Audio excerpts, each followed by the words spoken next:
너 인자야, 토판을 가져다가 그것을 내 앞에 놓고 한 성읍 곧 예루살렘을 그 위에 그리고 그 성읍을 에워싸되 그것을 향하여 사다리를 세우고 그것을 향하여 흙으로 언덕을 쌓고 그것을 향하여 진을 치고 그것을 향하여 공성퇴를 둘러 세우고 또 철판을 가져다가 너와 성읍 사이에 두어 철벽을 삼고 성을 포위하는 것처럼 에워싸라. 이것이 이스라엘 족속에게 징조가 되리라. 너는 또 왼쪽으로 누워 이스라엘 족속의 죄악을 짊어지되 네가 눕는 날수대로 그 죄악을 담당할지니라. 내가 그들의 범죄한 횟수대로 네게 날수를 정하였나니 곧 390일이니라. 너는 이렇게 이스라엘 족속의 죄악을 담당하고 그 수가 차거든 너는 오른쪽으로 누워 유다 족속의 죄악을 담당하라. 내가 네게 40일로 정하였나니 하루가 1년이니라. 너는 또 내 얼굴을 에워싸인 예루살렘 쪽으로 향하고 팔을 걷어 올리고 예언하라. 내가 줄로 너를 동일이니 네가 에워싸는 날이 끝나기까지 몸을 이리저리 돌리지 못하리라. 너는 밀과 보리와 콩과 팥과 조와 귀리를 가져다가 한 그릇에 담고 너를 위하여 떡을 만들어 네가 옆으로 눕는 날수 곧 390일 동안 먹되 너는 음식물을 달아서 하루 20세겔씩 때를 따라 먹고 물도 6분의 1 흰씩 되어서 때를 따라 마시라. 너는 그것을 보리떡처럼 만들어 먹되 그들의 목전에서 인분불을 피워 구울지니라. 내가 여러 나라들로 쫓아내어 흩어버릴 이스라엘 자손이 거기서 이같이 부정한 떡을 먹으리라. 아하, 주 여호와여, 나는 영혼을 더럽힌 일이 없었나이다.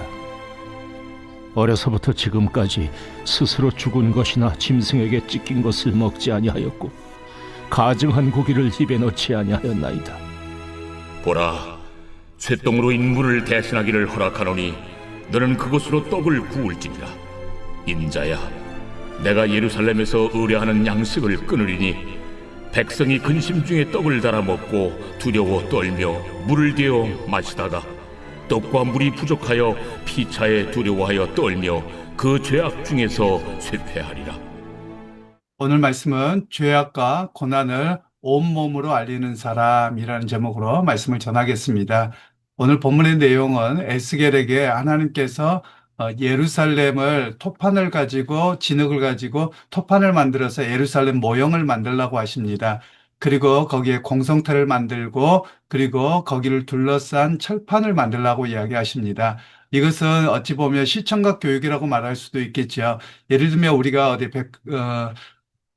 박물관 같은 데를 가보면 어느 성에 대한 모형을 만들어 놓죠. 그것처럼 그렇게 모형을 만들라고 하는 겁니다. 그럼 그것을 만들어 놓고 하나님께서는 에스겔에게 이것을 통해서 예루살렘 사람들에게 설명을 하라는 겁니다. 사람들이 와서 이게 뭐냐라고 이야기를 할 때 에스겔은 하나님께서 이렇게 이방 세상을 통해서 바벨론을 통해서 우리를 포위하실 거고 그리고 하나님께서 이렇게 징계를 하실 것인데 빨리 우리가 회개해야 됩니다. 이런 이야기를 하도록 하는 그 내용이 오늘 본문의 이야기입니다.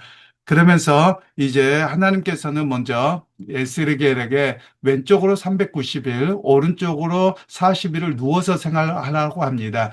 그래서 이 390일을 390년 또 40일을 40년 이렇게 계산하라는 말씀인데요. 이것은 390일은 북이스라엘의 죄악으로 말미암아 그리고 40일은 남유다의 죄로 말미암아 그렇게 하라고 하시는 겁니다. 그렇게 생활하는 게 얼마나 불편합니까? 먹는 거나 모든 일들을 그렇게 하라고 하시는 거거든요. 그러면 하나님께서는 이렇게 하시는 이유가 즉 너희의 죄악이 이렇게 큼으로 인하여 어떤 모습인가를 증거하라고 하는 겁니다. 시청각 교육이지요. 아마도 사람들이나 그의 제자들이 와서 왜 이렇게 하십니까? 라고 할 때 하나님께서 우리의 죄악이 이렇게 뿌리가 깊어서 이렇게 심판하신답니다. 라는 것을 말씀하도록 이야기하는 내용들입니다. 그러면 오늘 우리가 여기에서 좀 깊이 생각해야 될 일들이 있죠. 특별히 이제 에스겔에게 하나님께서 너가 빵을 구워 먹는데 인분으로 구워 먹어라 이렇게 이야기를 하니 하나님 나는 평생을 살도록 하나님의 금하신 음식을 먹거나 또는 부정하게 살거나 먹지 않았습니다. 라는 이야기를 합니다. 그랬더니 그러면 쇠똥으로 구워 먹어라 이렇게 이야기를 하시거든요. 그러면 여기에서 우리가 이런 신앙적인 생각을 할 필요가 있습니다. 하나님이 왜 북이스라엘과 남유다를 심판하셨는가라는 겁니다. 어찌 보면 그들 가운데 다 타락해서라고 말하기는 좀 어려움이 있어요. 왜냐하면 그 안에는 예스겔과 같은 경건한 사람, 거룩한 사람이 없었느냐는 거죠. 있었지요. 그러면 그 몇 사람이어서의 문제가 아니라는 겁니다. 즉, 사회 전반적으로 하나님을 떠난 타락의 모습이었다라는 것이지요.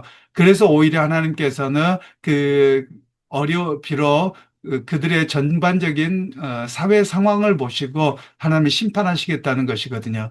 그러면 여기에는 경건한 사람들만 하나님이 쏙 뽑아서 괜찮게 하시느냐? 그렇지 않습니다. 오히려 사회 전반에 대한 심판이 오면 아무리 경건한 사람이라 할지라도 오롯이 그 고난과 어려움을 당합니다. 똑같이 죽임도 당하고 똑같이 빼앗김도 똑같이 당합니다. 그러면 하나님께서 뭐라고 말씀하시는 거냐? 결국 그 고난의 현장을 그대로 다 맞닥뜨리고 그럼에도 불구하고 너는 기도의 자리 또 하나님 앞에 의지하는 것을 잊어버리지 말라라고 이야기를 하고 계시는 겁니다. 어찌 보면 오늘 우리 사회를 좀 보면 대입할 수 있겠는데요. 우리 사회가 그 교회를 바라볼 때 시각이 어떠느냐를 볼 수 있습니다. 예를 들면 교회가 거룩함으로 또 성도들이 세상보다 더 훨씬 뛰어난 윤리로 살아가는데 세상 사람들이 비난한다. 그러면 괜찮습니다. 왜냐하면 우리가 그렇게 살아감에도 불구하고 그렇게 하는 것은 핍박이라고 말하는 것이죠. 마치 로마 시대나 일제강점기나 6.25 때에 해당되어질 것입니다. 그러나 오히려 그렇지 못하고 교회가 세상 법에 따라서도 보면 불법을 행하고 있고 또 자기 이득을 위해서만 행하고 있다. 그것 때문에 우리가 비난을 받는다. 그러면 하나님의 심판을 불러오는 것입니다. 즉 우리가 아무렇지도 않은 것처럼 생활한다. 더 큰 문제이죠. 종종 우리가 이런 경우가 있습니다. 예를 들면 과거에는 교회가 세상보다 거룩했습니다. 그래서 교회 다닌다고 하면 저 사람 윤리적으로 뛰어나고 거짓말하지 않고 훨씬 더 괜찮은 사람이라고 인정을 했더랬습니다. 물론 지금도 대체적으로는 그리스도인들이 그럴 겁니다. 그러나 사회 전반적으로 볼 때는 어떻습니까? 불법을 행하는 일에 아무렇지도 않게 여기고 있는 게 우리의 모습입니다. 우리가 비근한 예로 가까이 들자면 최근에 계엄 사태가 있을 때 거기에 함께 동원됐던 많은 장군들이 예수 믿는 사람들입니다. 내용적으로 보자면 그런 부분들이 참 안타깝습니다. 왜냐하면 그들의 신앙이 좋았었던 모습이라고 하는데 그 신앙이 좋았다면 저는 그런 얘기를 합니다. 물론 그 장군들이어서 대통령의 명령을 어떻게 할 수 없었다. 이해합니다. 그렇다면 거짓말을 하지 말아야지요. 왜냐하면 그럼에도 불구하고 그것이 불법이고 잘못이어서 그때는 깨닫지 못했는데 지금 그렇다면 진실을 말해야 되죠. 그리고 진실에 따라서 내가 처벌을 받겠습니다. 이렇게 하는 게 바른 그리스도인의 모습이죠. 그런데 어떻게든지 면해보려고 온갖 거짓말과 그리고 증거를 조작하고 속이고 이런 모습이 오히려 더 세상으로부터 분노감을 쌓게 합니다. 오히려 이것이 하나님 앞에서 더 큰 잘못이라는 거죠. 물론 어떤 장군은 크리스천이어서 진실대로 이야기해야 된다고 하고 그 아내조차도 당신 벌을 받아도 괜찮다. 이것은 진실을 말해야 된다. 이렇게까지 이야기했다고 알려지죠. 완전히 비교가 되어지는 것이죠. 그래서 사람들에게는 오히려 비록 그가 동원되었던 사람이지만 참 군인이다. 이런 평가를 듣는 것이거든요.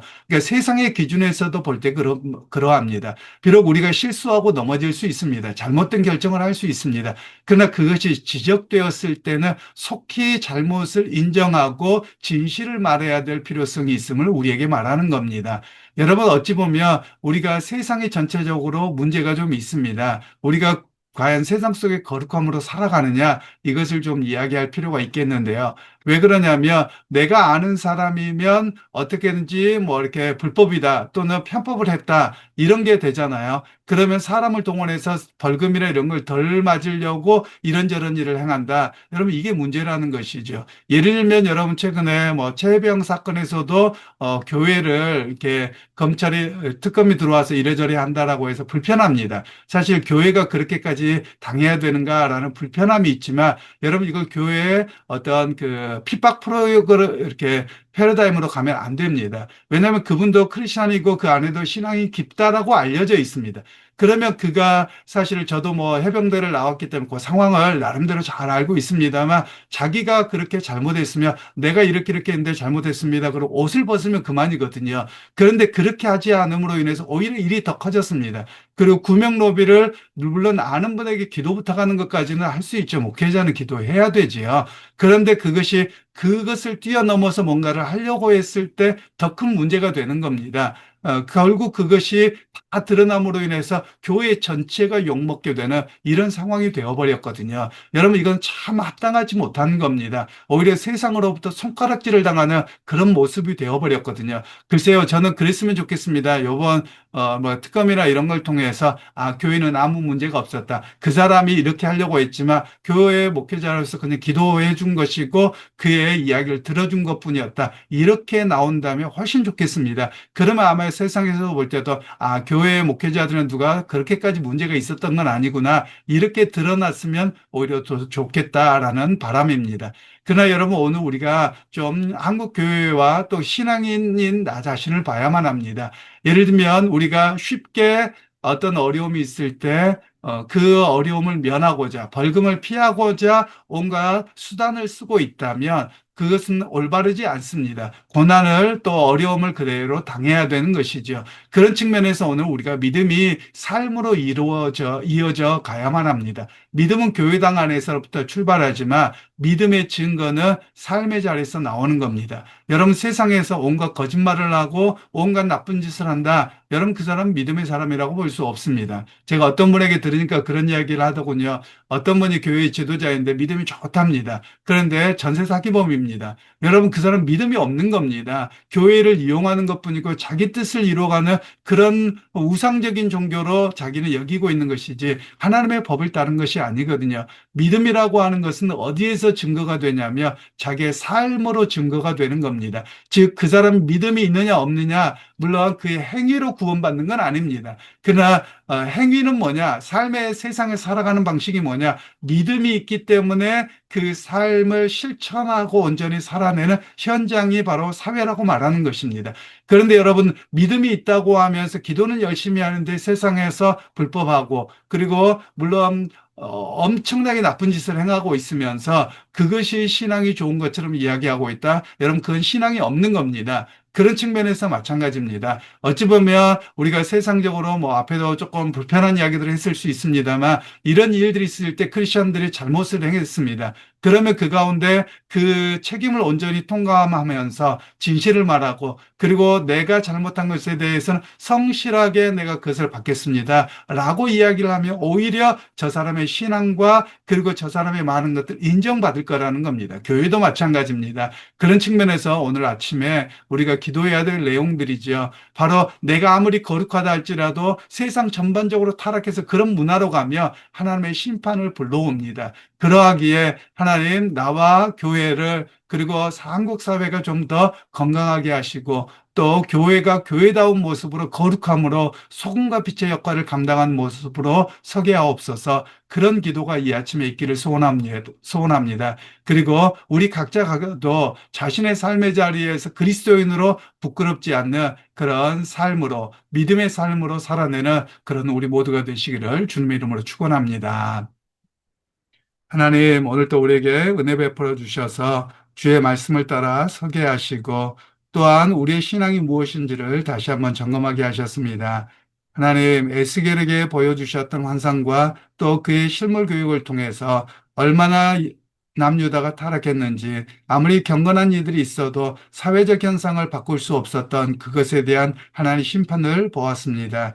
하나님 오늘 우리 교회도 정말 회개가 있게 하시고 또 그리스도인 된 우리 각자도 세상의 풍조를 따라 너도 나도 그런 모습으로 살아가고 있다며 주님 회개하고 돌이켜서 거룩함으로 우리가 살아내도록 주의 은혜를 더하여 주시고 특별히 어려운 시기입니다. 한국 교회가 더욱더 정결하게 하시고 더욱더 거룩하게 되는 그런 기회가 될 수 있도록 은혜 베풀어 주옵소서.